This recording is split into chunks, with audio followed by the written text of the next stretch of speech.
how great is God? Now, when we try and compare things, we compare our previous experience or use our previous experience and apply it to something that we just encountered, and we kind of make a judgment, right? So if I were to ask you, well, how big is Ken? And you looked at my son, Jacob.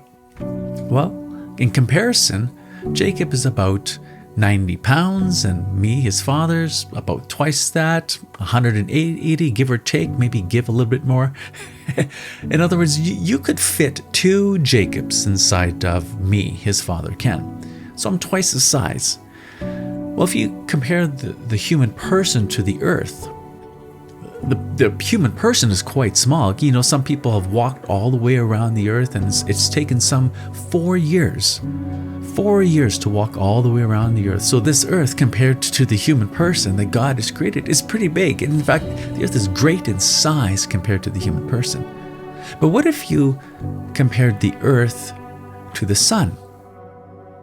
How many earths could you fit inside the sun?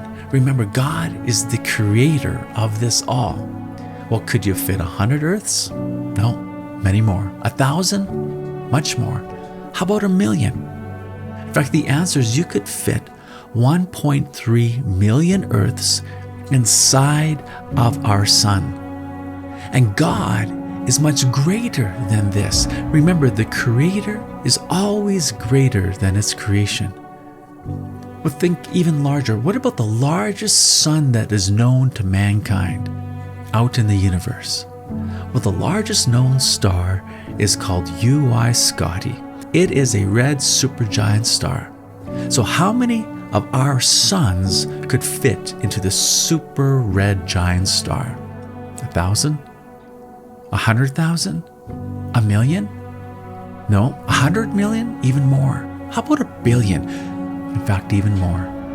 You can fit 5 billion of our suns into the largest known star out there. And God is much greater than this. Remember, the Creator is always greater than its creation. How great is our God?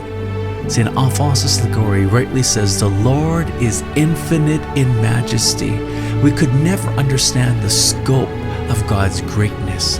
And think about this, the greatness of God. Now He stoops to our level, takes on human form, becomes one of us, takes upon Himself the punishment that should be ours due to sin, so that He could share His life with us. Yet we then have the audacity to think that somehow we are superior to others. Considering the humility that God has shown us, such folly is human pride. How great is God? Yours, Lord, is the greatness and the power, and the glory and the majesty and the splendor. For everything in heaven and on earth is yours. Yours, Lord, is the kingdom. You are exalted as head over all.